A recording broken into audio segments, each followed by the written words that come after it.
Halo teman-teman, selamat sore.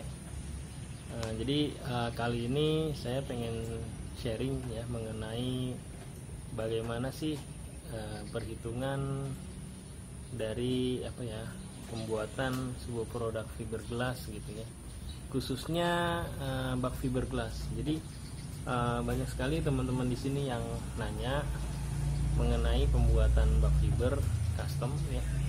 Nah, ada yang bilang langsung aja ya, jadi bilang oh ini mahal, oh ini banyakin sih kalau mahal baru ngomong ya, kalau murah nggak ngomong gitu ya. Nah, jadi apa sih yang membuat perhitungan bak fiber ini mungkin antara satu pengrajin dengan pengrajin lain nanti berbeda?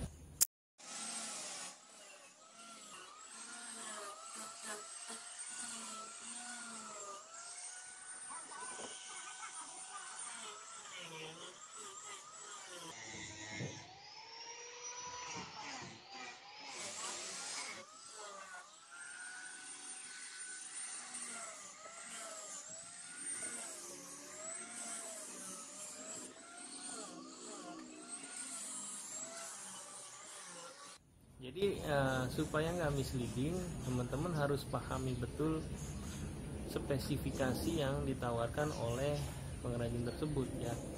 Jadi seperti kami nih, kami adalah pengrajin fiberglass. Nah, begitu ada orang yang bertanya tentang misalnya Pak, pembuatan bak fiber untuk ukuran panjang lebar tinggi sekian gitu ya, kami selalu akan menanyakan dulu pertama ya, mau desain seperti apa. Nah, karena dalam pembuatan desain itu akan mempengaruhi durasi kerja ya. Misalnya contohnya bak fiber dengan chamber yang banyak dan sangat customized gitu ya. Nah, kita ini harus harus lebih kersil ya, pekerjaan ini harus lebih telaten gitu ya, sehingga membutuhkan waktu yang lebih lama dibandingkan dengan ya kita hanya sekedar mencetak fiber, apalagi yang sudah ada cetakan saja. Nah, beda antara pekerjaan dengan penampang yang lurus saja gitu ya, atau dengan pengerjaan yang memiliki profil-profil yang sifatnya ini sangat-sangat customized ya. Jadi kalau penampang lurus dalam fiberglass itu bisa disiasati ya untuk menekan cost. Nah, tapi kalau kita harus membuat, misalnya Pak, kita mau bikin bak fiber tapi pakai tutup ya, desainnya seperti ini. Nah, ada profilnya, ada legoknya, profilnya misalnya bisa seperti segi 6, heksagonal dan lain sebagainya gitu ya. Nah, itu kita bukan yang nggak bisa ya, tapi ada harga ya yang harus dibayar untuk membuat desain seperti itu, apalagi desainnya hanya untuk hasil satu buah saja ya. Jadi kalau saya mengibaratkan, kalau kita pesen celana ya, celana misalnya ukuran kita tuh nggak ada di pasaran ya, misalnya double XL pun nggak ketemu gitu ya, akhirnya kan supaya pas kan kita mau nggak mau kan jahit sendiri tuh. Nah, ternyata celana jahit itu ke butik itu ya, atau ke penjahit biasa lah ya, itu lebih mahal dibandingkan jika kita beli celana yang ada di pasaran ya. Kenapa bisa begitu? Karena dalam hal custom atau customize atau sesuai dengan permintaan, itu punya skala produksi yang kecil dan hasilnya adalah inefisien ya, tidak efisien gitu. Nah, sedangkan untuk produksi skala makro, skala massal ya, dia akan mengalami yang namanya skala ekonomis ya. Nah, hal inilah yang membuat biayanya lebih turun, lebih efisien ya, cost down ya, ketimbang kita harus membuat produk secara custom. Nah, ini harus teman-teman pahami dulu di awal ya. Jadi bedakan antara pemesanan secara custom atau secara memang produk yang sudah proper di market ya, dengan produksi yang massal gitu ya. Nah, kemudian mengenai pembuatan bak fiber sendiri, kalau misalnya kita harus membuat molding ya, membuat cetakan itu kita untuk mengefisiensikan cetakan tuh intinya itu hanya hitungan untuk 1 kali cetak saja. Nah, biasanya ketika pengangkatan dari proses lining ya, proses inlay up, kemudian kita angkat itu atau bahkan pecah dan lain sebagainya gitu yang sudah tidak akan bisa dipakai kembali. Nah, biaya untuk pembuatan molding seperti ini itu kita harus masukkan dalam komponen biaya produksi, nggak mungkin enggak ya. Nah, kalau konsumen mungkin nggak tahu ya prosesnya, jadi untuk membuat satu barang itu kita harus membutuhkan 1-2 step ya, atau 3 step bahkannya.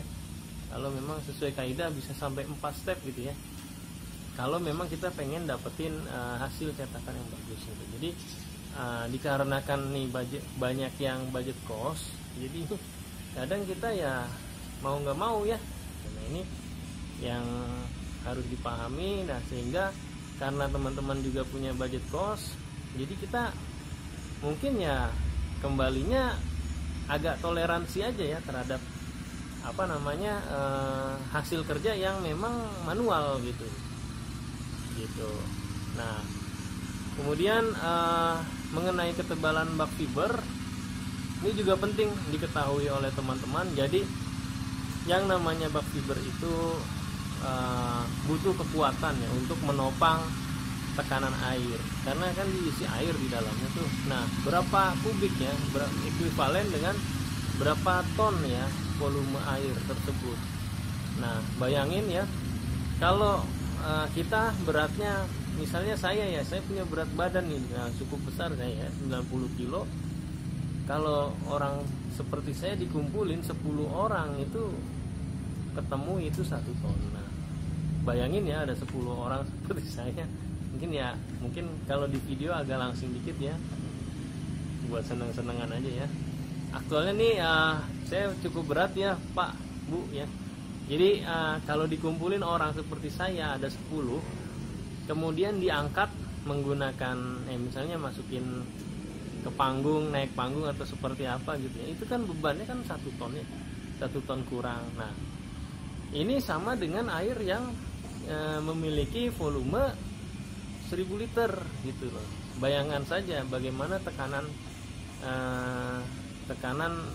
air tersebut ya. Nah, dibutuhkan kekuatan, apalagi yang bisa mencapai 8 ton, 10 ton ya, 12 ton ya, itu akan lebih besar lagi. Nah, di situ tidak hanya, jadi dalam pembuatan satu produk ya untuk bak fiber tidak hanya terdiri dari fibernya saja, tapi ada supportnya, ada penguatnya ya, entah itu terbuat dari kayu, terbuat dari besi gitu ya.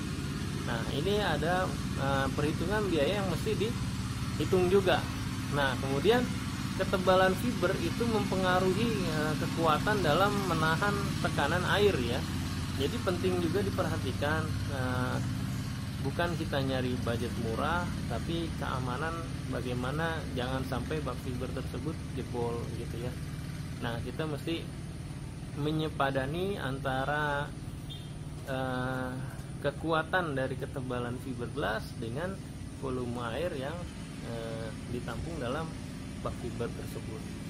Nah, jadi untuk memahami supaya nggak misleading ya, kita enaknya tuh, Pak, ini berapa layer fibernya gitu. Nah, pertama berapa layer, kedua dalam layernya itu juga terdapat gramasi ya, yang gramasinya itu berbeda-beda, ada 200 gram, 300 gram, ini gramasi serat fiber ya, matrix ya gitu, kita sebut mat. Nah, terus ada 450 gram, 600 gram gitu ya. Nah, ini ketebalannya, kalau kita bicara mengenai thickness ya, ketebalan itu aktualnya 1 mili itu harus menggunakan fiber dengan gramasi ya 600 gram gitu. Nah, kebanyakan pengrajin fiber menggunakan antara mat ya dengan gramasi 450 atau 300 gram.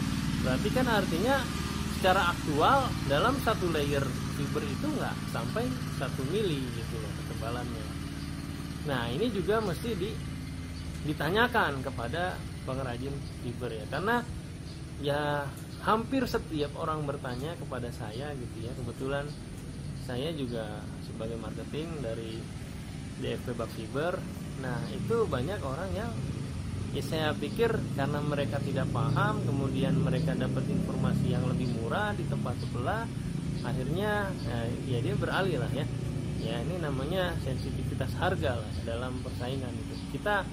Kita sih nggak ada masalah dengan itu, cuman butuh yang namanya wawasan mengenai produk itu sebelum akhirnya teman-teman bisa memutuskan nih, oh gue prefer ke sini daripada ke sini, atau secara biaya, oh di sini murah, di sini mahal. Karena kalau kita nggak tahu speknya bisa jadi murah, tapi sebenarnya ya barangnya misalnya dengan spek yang agak turun segala macam gitu ya. Jadi kurang lebih begitu sharingnya sedikit ya. Nah, jadi buat teman-teman yang mau konsultasi mengenai pembuatan bak fiber secara custom, silahkan aja. Nah, tinggal kontak di nomor yang tertera di bawah ini ya, yang ada di deskripsi YouTube ini.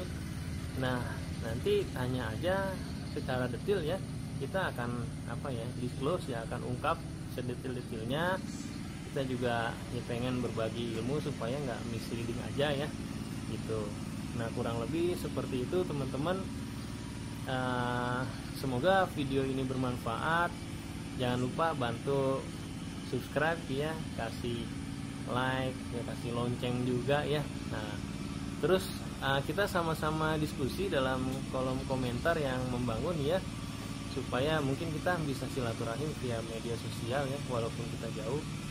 Dan minta tolong juga buat teman-teman yang punya teman yang mungkin sedang membutuhkan konten ini ya, untuk topik bahasan bagaimana perhitungan bak fiber ini ya, bisa dibantu share video ini ke temannya gitu ya. Semoga bermanfaat dan menjadi amal jariah lah yang selalu mengalir pahalanya.